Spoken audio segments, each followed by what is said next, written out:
años y 24 que no están dentro del sistema, que están en las calles, probablemente vagando o delinquiendo.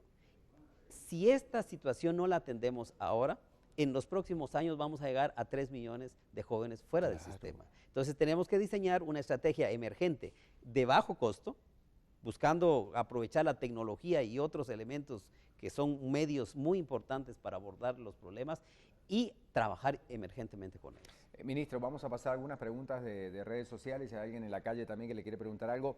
Usted como ciudadano, como una persona del interior del país que asistió a escuelas rurales y que después se formó y que participó en varios foros y creó propuestas, cuando era ciudadano nada más, ¿cómo evaluaba usted hace unos meses atrás, antes de ser convocado como integrante del gabinete del presidente Morales, cómo evaluaba el sistema educativo? ¿Cuáles eran esas palabras que cuando con colegas usted se reunía y decía, bueno, la educación en el país está con estas características, esto está muy mal o esto está... O sea, ¿cuál era su visión realmente del sistema educativo como docente? No varía mucho de lo que estoy planteando, un sistema excluyente, estamos hablando de muchos jóvenes fuera del sistema, un sistema con un modelo todavía tradicional, a pesar que hay un currículum nacional base bien diseñado, que es el qué enseñar, hace falta el cómo hacerlo.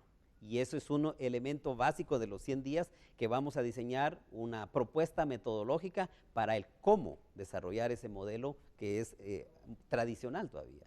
Los maestros no usan el sistema de currículum que se ha diseñado y es porque regularmente no tienen los elementos metodológicos para hacerlo. Claro. Vamos a diseñar una estrategia emergente para eso. Por lo tanto, yo considero que es un sistema excluyente que solo le ha dado prioridad a la primaria y ha descuidado los otros niveles.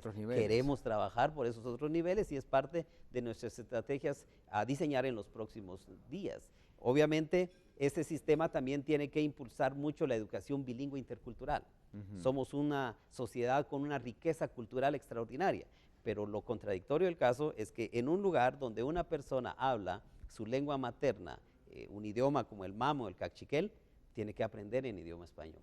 Y eso genera un grave problema. Por ejemplo, en el nivel primario hay más o menos 2.600.000 estudiantes, pero hay 500.000 estudiantes que fracasan cada año.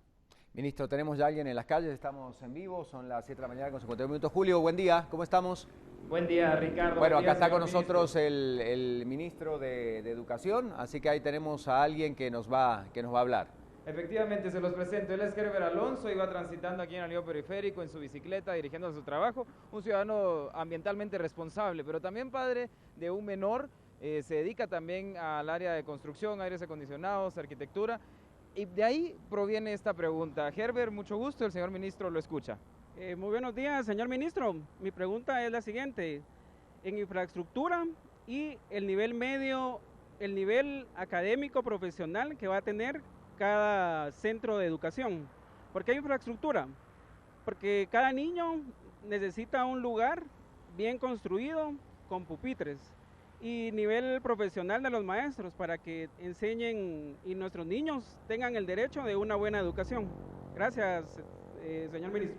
Bueno, ahí nos quedamos, Julio, entonces para poder escuchar la respuesta del ministro que hoy nos está acompañando, Oscar Hugo López Rivas, para que usted nos cuente justamente qué le decimos al caballero. Es una extraordinaria pregunta que me plantea el ciudadano y me da la oportunidad de plantear lo siguiente. En el presupuesto actualmente no hay absolutamente nada para infraestructura. Es una situación muy crítica.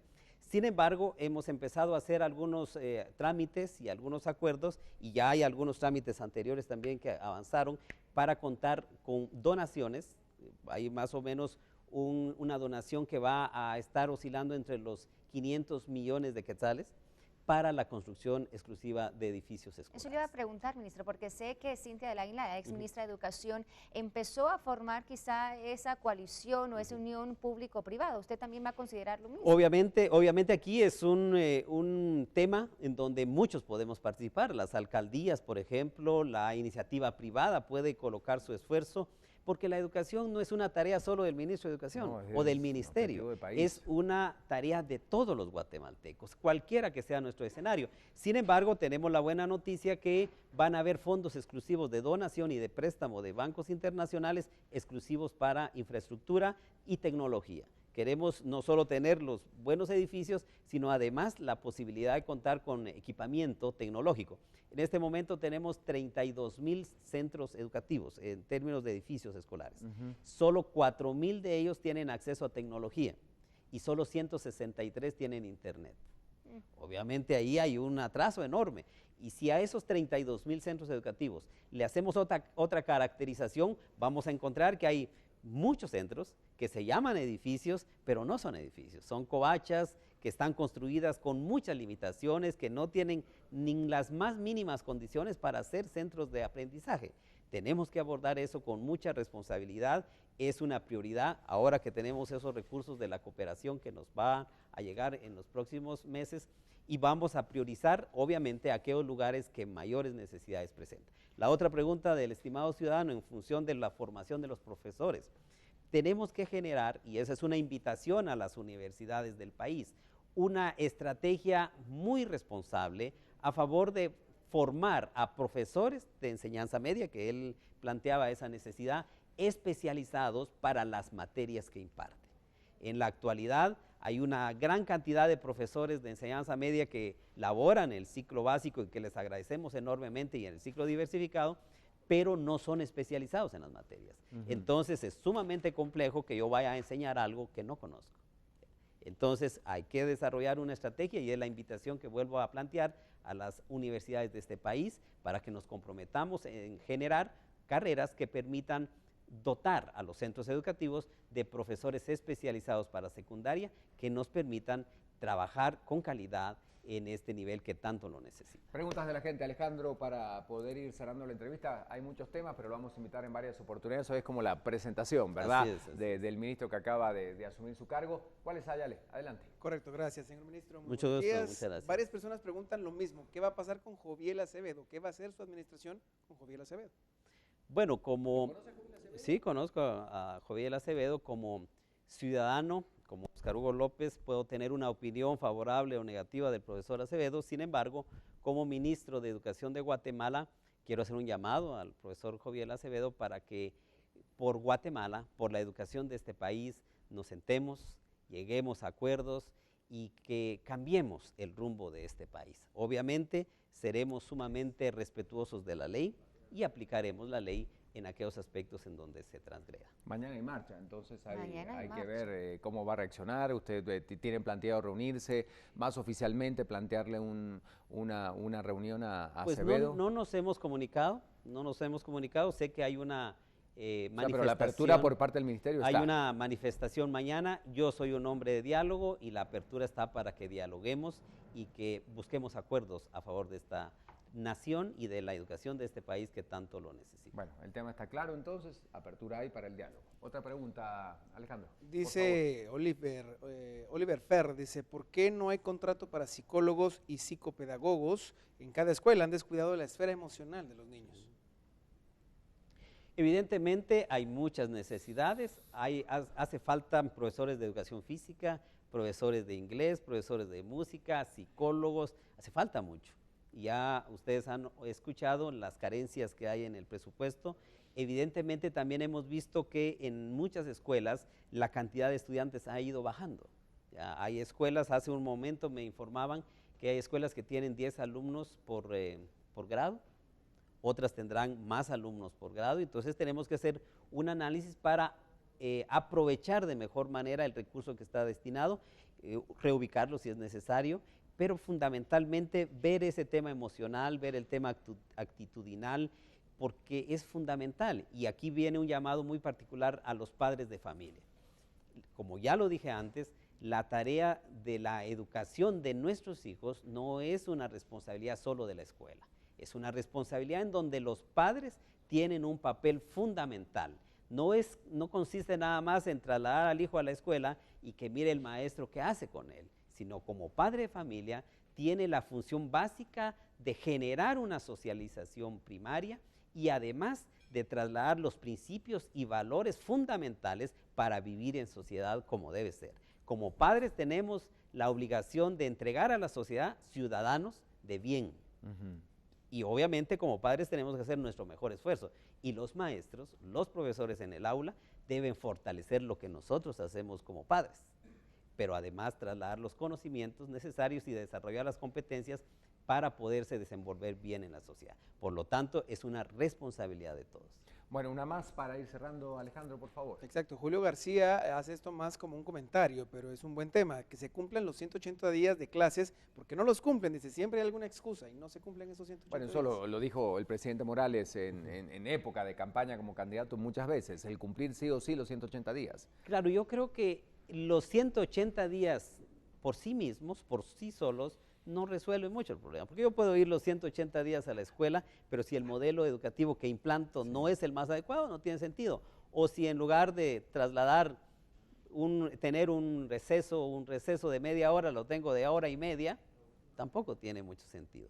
Es decir, hay que trabajar un modelo de aprendizaje adecuado, un modelo educativo adecuado, pero además puede ser más de 200 días. Queremos establecer acuerdos con el sindicato en los diálogos que podamos tener en función que no sean 180 días, que puedan ser más.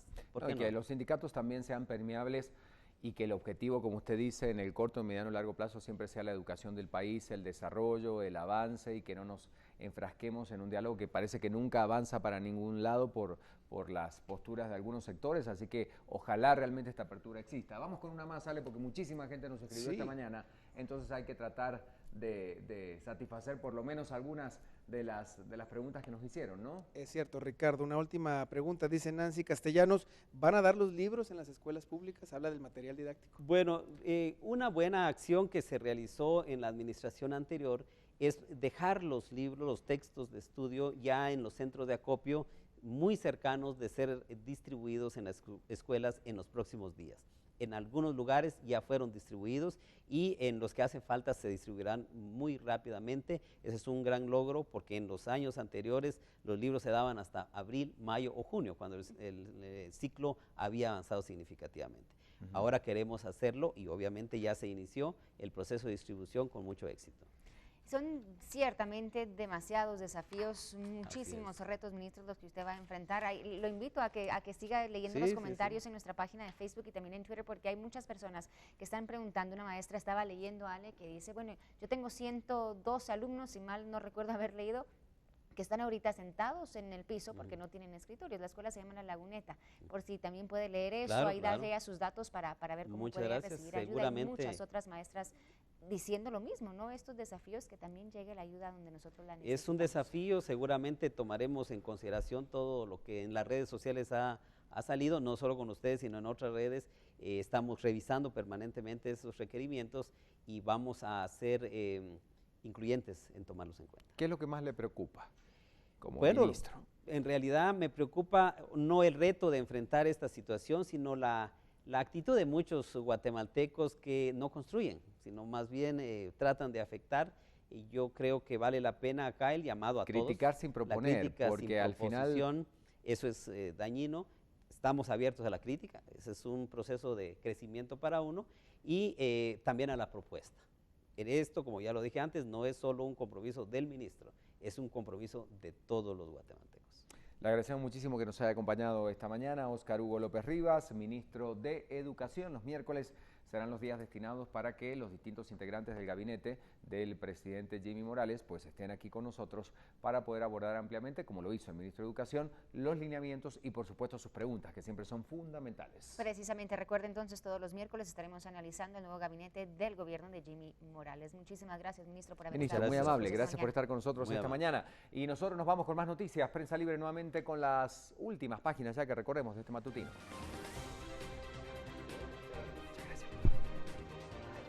Mundo Económico esta mañana con esta información, ahí está apareciendo en pantalla y esto dice, recomiendan empezar por cambios en la SAT, gobierno debe tomar acciones, dicen analistas.